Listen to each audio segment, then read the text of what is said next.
also out and about today. He's in the City of London and has the details. Morning, Ben. Yeah, morning, Chit. Carol's not lying when she says it's a bit damp down here, but good morning from the City of London. And look, many people here, like the rest of the country, trying to work out exactly what this weekend means.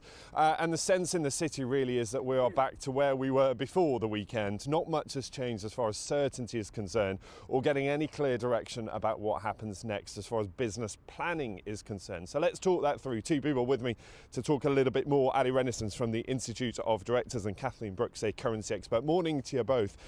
Allie, talk me through what business makes of this, because as far as planning is concerned and getting a sense of what they need to do before Brexit, we are no clearer, are we? No, I think politicians, as usual, are very good at deciding what they don't want, and if particularly can down the road one day further. A lot of fatigue currently amongst business leaders. I think there is some concern about the revised deal amongst businesses in Northern Ireland, because this is now the sort of starting point for the relationship, and it's not really ironed out. There's a lot of missing holes. But the most pressing priority is to avoid no deal, because we know for a fact amongst our members that that would not release the investment uncertainty. In fact, it would make it worse. Yeah, and Kathleen, as far as the city was concerned, lots of big banks brought in staff over the weekend, didn't they, to try to either protect clients' interests or to maybe make a bit of money. It's a bit of a damp squib, wasn't it? There wasn't really anything that moved.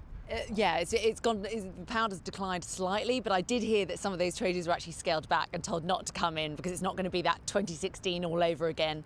Yeah, I think the pound is definitely a reflection of what's going on with Brexit at the moment. There's no clarity. That's why it's staying where it is. But there definitely is a more positive tone to the pound at the moment, and we expect that to stay even with what's happened and with the fact that we still don't know what's going on with Brexit at the moment. And remind us about the movement in the pound. It's so crucial, isn't it, for so many things, whether it's what we import or export, the price of those, and for all of us maybe going on holiday, any investments elsewhere, it will make a big difference. Yeah, well, definitely your pound is going a lot further if you're going abroad now than it was 2 weeks ago. We saw a near 5% increase in the pound last week.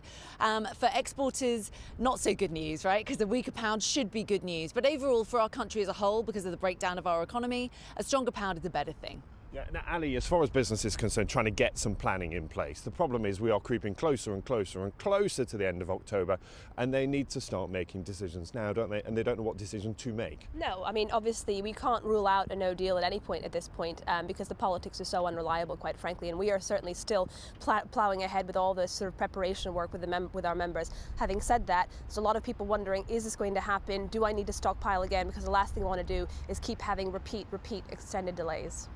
Okay, it's good to talk to you both. We'll talk more a little later, Allie and Kathleen there. So the big question for business is, what do they need to do next? How do they prepare? What things do they need to put in to their contingency planning as far as making those plans for the future are concerned? So still lots of big questions. Of course, this week could once again be pretty instrumental in giving them some answers. But nonetheless, quite uncertain times as far as the pound and investments are concerned here in the city. We'll talk more about that after 7, but let's get the news, the travel and the weather, where you're watching Breakfast this morning. We'll see you soon.